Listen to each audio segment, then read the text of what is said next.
can't handle these unboxing videos. They're just so strenuous. That was so corny. That was corny. Corny. Cornball City. All right, so where are we at here? So we have some really nice packaging. I mean, we're talking for a hard drive. You would think that there's like an iPad or something in this thing. I mean, this thing is like, it's weighty. It's got the very thick box, you know. I'm sort of wondering, you know, we're talking really thick cardboard, and it looks like it's got one of these really sort of classy little sticker things here that, you know, once you take it off, like, you know, it radios back to the company that you've opened it or something like that. I mean, it's got, you know, some hologram thing on it and whatever. I always feel so bad cutting these hologram stickers because they're so pretty with the rainbow and everything. And then let me actually try peeling this off instead. See if I can't. Now the question is, how the heck do you open this thing? It doesn't even look, oh. I'm sitting here tearing off the bottom here. It's like starting to tear here. And it's like a nice little magnetic flap thing. This is like a really nice, you know, box of cigars or something. Listen to that, it's a magnet. Just adjusted the cameras a little. I haven't opened it. Okay, so here we go. Let's see what's going on in here.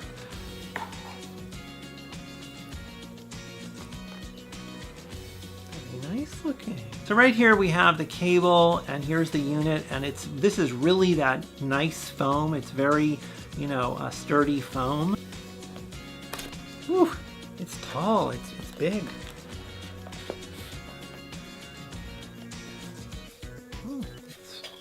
I'd say this weighs, it seems like it weighs like maybe 5 pounds or something. It's weighty. This is weighty. Right there. There may be a light on here somewhere, like once I plug it in. I don't see any light on this thing. I hope there is a light. Oh yeah, there looks like there's a little light here in the front. Up close, you still might not be able to see it, but when I turn it on, we'll see. I think there's a little LED there. In the back here, we have just one little connector place there. It's the USB Type-C connector. It's a nice looking unit. It's quite weighty. Quite weighty. But that also means, you know, sturdy, and it looks like they gave a lot of room to whatever is in here. It looks like it's probably a full-size hard drive. I wouldn't consider this portable, but for you know, archiving and maybe long-term storage, and if it's fast enough, maybe video editing while, you know, located on the premises. It seems a little too heavy for a typical kind of thing you'd keep in a laptop bag, but for at-home usage, I like the sturdiness of it. This looks like it's a very good heat sink at the very least, if not a sturdy, heavy weight that sort of will keep the drive very level. And I guess for 8 terabytes of data, you really do want to keep the platters in good shape and make sure you don't rock it around too much, and you know, treat it with a little more TLC. So I like the sturdy casing when I consider those factors. Okay, so inside the box, I assume is a USB Type-C cable. And then on the inside here, we have a manual on the bottom. And this looks like it's your typical, you know, hard drive manual. Probably not necessary to read too much of it or whatever, but let me just look at it really quickly.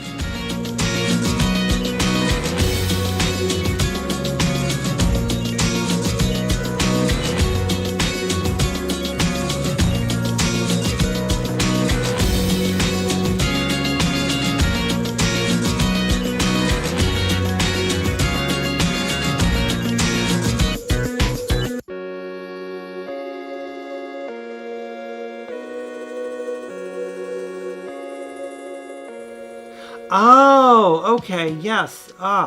Yeah, that's a USB Type-C receptacle on the hard drive, on the side of the hard drive there. Yeah, okay. And then the one end of the cable goes in there. Okay, I'm really glad I kept these. And then oh, geez, look at this. The other end of the cable goes into my laptop. Okay, I gotta save these instructions because otherwise it's gonna be a mess if I have to hook this back up again. Okay, there's some software or some dashboard thing I can install. That's kind of interesting, actually. I'm glad I know about that. What else do we have? To contact customer support. Okay, let's not get started there. FCC declaration of conformance. This device may not cause harmful interference. I wonder what a fly that is walking on this thing would say about this. This device must accept any interference received, including interference that may cause undesired operation. Well, now that sounds like a loophole I don't like. Anyway, okay. I don't even want to read into that one. That's kind of like weird, actually. This device is supposed to be able to accept harm from without? Okay.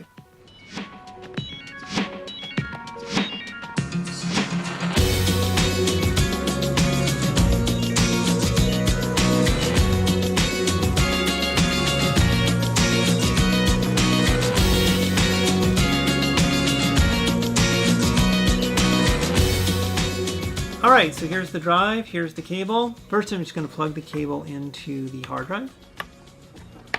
Okay, here we go. Into the laptop.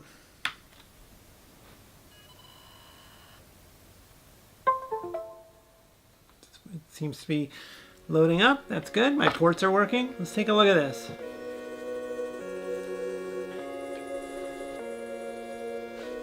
It wants me to do registration.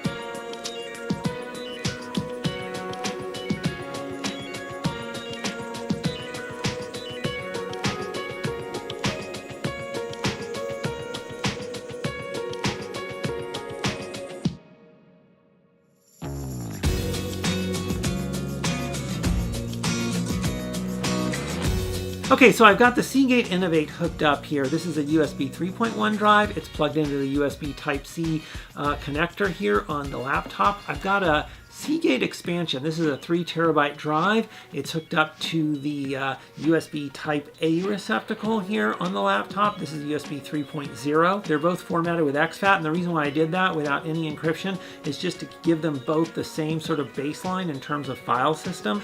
I'm not expecting this to perform as well as the Innov8. I want to run benchmarks though on both of them because for that very reason, I'm expecting this USB 3.1 Innov8 to be a much better performer, and I want to see if that pans out. If so, by how much? Are there any surprises? And so forth. So let's take a look at this. Let's run some tests on this and see what happens.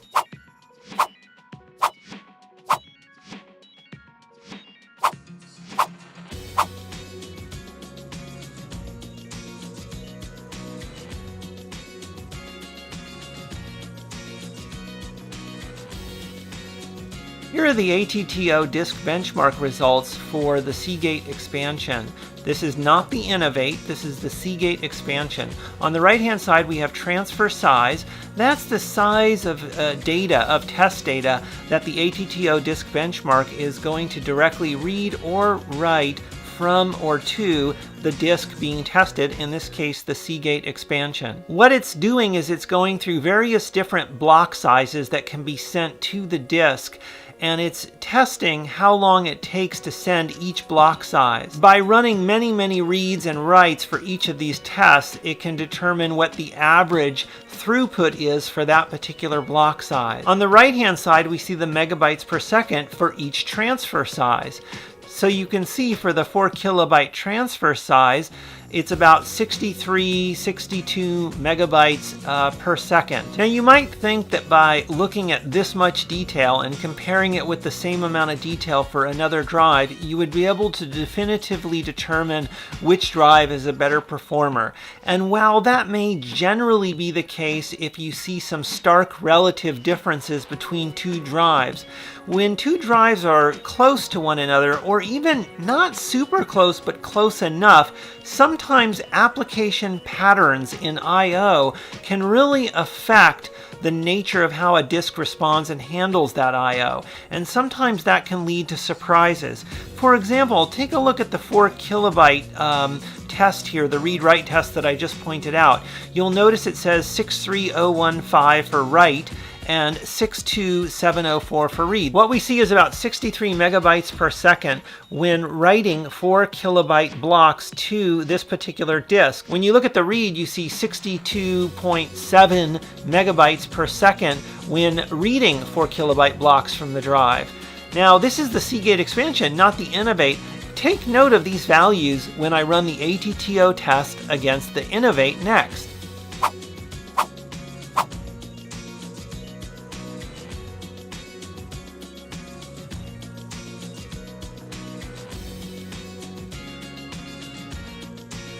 Here we are with the test results for ATTO Disk Benchmark when its test is run against the Seagate Innov8. So you can see it ran the same tests with the same transfer sizes, but it got overall different results. If you look at the 4 kilobyte block test, you can see when it was writing 4 kilobyte blocks to the hard drive, it wrote them at about 10.8 megabytes per second, which is about 1/6 of the write speed exhibited when writing to the Seagate Expansion. However, then you look at the read speed, and you can see that the read speed was about 10 megabytes a second faster at 71.5 megabytes per second for the Seagate Innov8 compared to around 60 some odd megabytes per second for the Expansion. Now, right away, you would think the more expensive Seagate Innov8 drive would automatically have faster write speeds across the board, but apparently that's not the case. Let's just try a very simple test of copying a large 4 gigabyte file to the Innov8.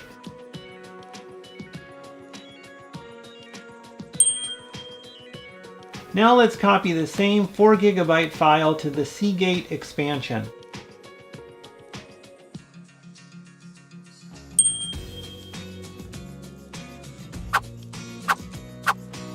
So you can see in this informal copy files test that the Innov8 accepts the file that is copied from the system at about 57 megabytes a second faster than the rate at which the Expansion accepts the same exact file. Now, obviously this test is very informal, but I like these tests where I'm actually doing things that I normally do every day outside of a benchmark, where I have an opportunity to actually see speed differences and timing differences with the real-world activities and applications that I use. It's also important to keep in mind that both of these drives were formatted clean, and that makes a big difference. As these drives fill up and as fragmentation occurs, but even without fragmentation, as data fills up on the drive, the performance characteristics with any particular application can change. And now for the Premiere encoding test. In this test, both drives are formatted before any preparation for the test. They're both going to use exFAT with a 256K allocation size because that's the way the Seagate Innov8 shipped to me, so I figured I'd use both drives with the same formatting. After that, we're going to take the same sizable Premiere project and we're going to copy it to both drives. This should result in the same project copied to both drives with minimal fragmentation. Each drive will then be removed from the laptop and each one will be connected one at a time and its project will be opened up. The same sequence from the project is then going to be encoded. That means we're going to be encoding using source footage on the drive that we're testing and writing out the MP4 to the same drive. This will be a way of using Premiere and Adobe Media Encoder to do a lot of reading and writing to each drive that we're comparing. Okay, so let's start Premiere up, and we're going to do the Expansion first. So we're going to load the test project, which is located on the Expansion, and we're going to queue up to encode with Adobe Media Encoder. We're going to encode an MP4, which is what we're doing here, out to the Expansion. And it's done. Let's see how long this took. Okay, it took about 9 minutes for this to encode on the Expansion. Now let's try the Innov8.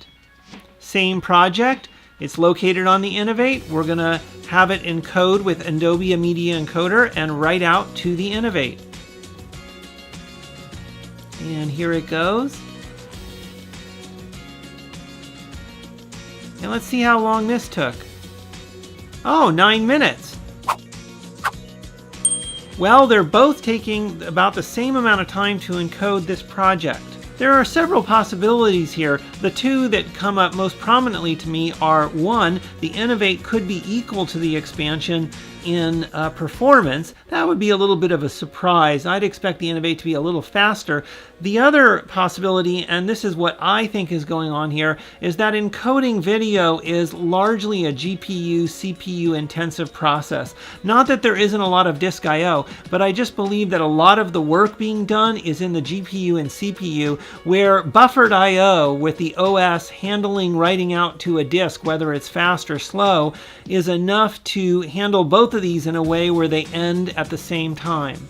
But that's not it. I ran into a problem with this. I think it might have to do with a cable defect or a receptacle defect. And I'm going to now insert this into the laptop's USB Type-C receptacle.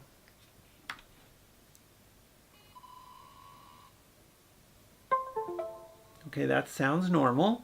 Hopefully we should get a folder here. It's taking a little while. Okay, that sounds nice. Sounds like there was a little message that things were mounted, and there's our folder right there. Okay, terrific. Okay, so let me just try this kind of test of the movement. You know, I'm moving the drive around sort of test.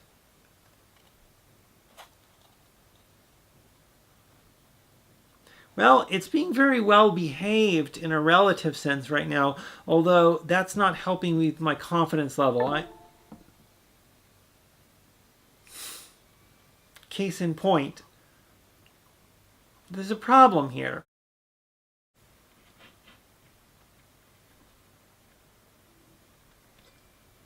There we go.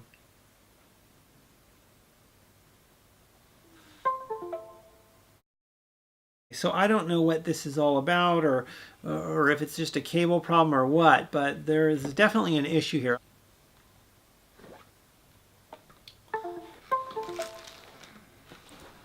So you can just, that's not even me. I'm not even touching it. And this is making sounds going on and off.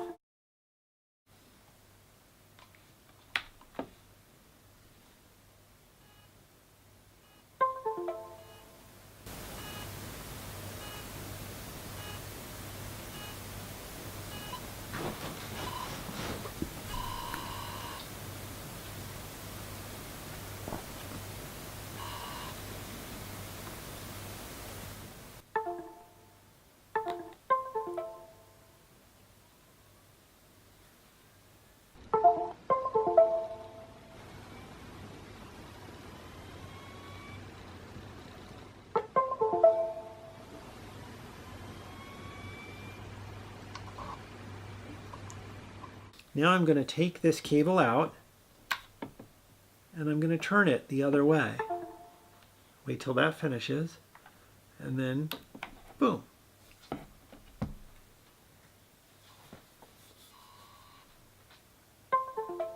Okay, that's normal. See, that's not normal, what I just heard there. None of this is normal as far as I'm concerned.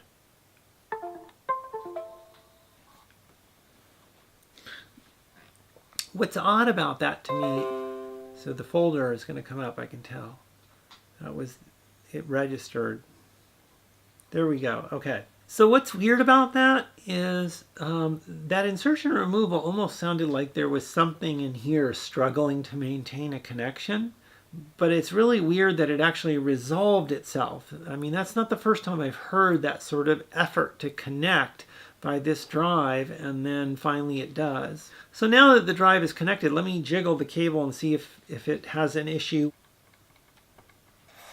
Now when it first happened, I was turning this around to the back like this.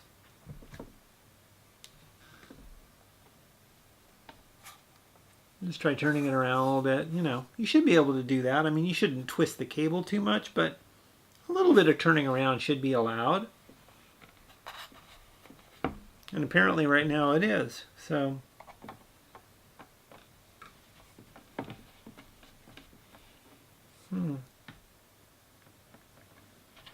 I don't know. I just don't want to report a problem as part of an unboxing video if it's unique to my system. So even though it seems like it's a cable issue or an issue with this hard drive, I'm not really 100% sure, and so I don't really want to say for certain until I can actually figure out exactly what it is. I mean, for all I know, it could actually be something over here. So, you know, that's a weird experience, what I just saw happen there, but it doesn't happen all the time. Like, I just tried it just after, and, you know, I tried for the longest time. I switched the cable around and all this. Nothing happened. It worked fine, even though I was jiggling the cable. The bottom line is this particular setup is not stable for me right now for whatever reason. So I'm not going to blame that on this drive, but I'm also not sure what it is. I'm going to look around and see if I can figure something out. Hello, hi, it's morning. I've had a chance to think about this and look into it a little bit more, and what I've learned is this thing has a battery inside. The battery supposedly comes 70% charged. The battery gives it this thing that they call ignition boost. The battery, or this feature called ignition boost, helps the drive spin up in here, where after it spins up, it can then use the USB 3.1 power to continue going. And supposedly when it heats up, after it gets warmed up and going, it requires less power. Now, I didn't see anything about this in this quick startup guide, or really anything prominent in the literature that I saw, like when you purchase something. And it's there if you page down, and they call it ignition boost, and they don't mention the battery at all. If you go to the FAQ for this, there's some things that hint as to what can go wrong. For example, they say if you insert and remove this into too many computers without letting it sort of sit in there, that the battery can become drained and the system, you know, may not be able to start up or stay connected. That may be what I saw, or I may be seeing that plus another thing. So now I'm going to take this USB 3.1 cable and plug it in here. And right after I plug it in, I'm just going to lightly jiggle this cable.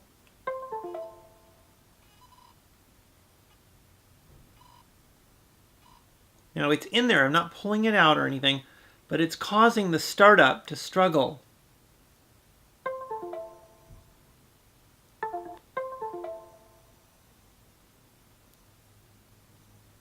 So something is giving it a difficult time when I jiggle it within the natural play of the receptacle while it's starting up.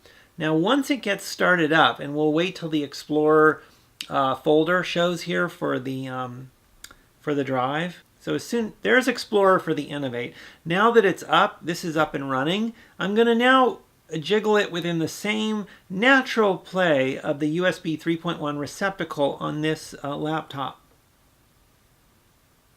It's the same jiggling that I'm doing, and there's no issues. It's not turning red or anything. It's puzzling to me how jiggling this affects startup, but then once it's started up, if I jiggle this, there's no issue. My guess is if I sit here and jiggle this or jiggle this, that maybe I might recreate the problem again, but I generally have not seen that.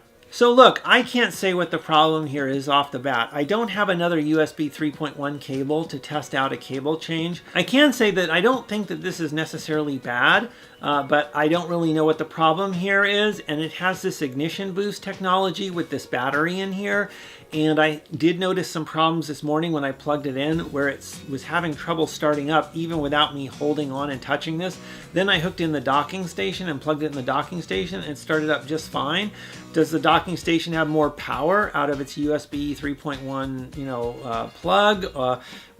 Is it the cable here? If it's the cable, why isn't it doing anything now when I'm doing it?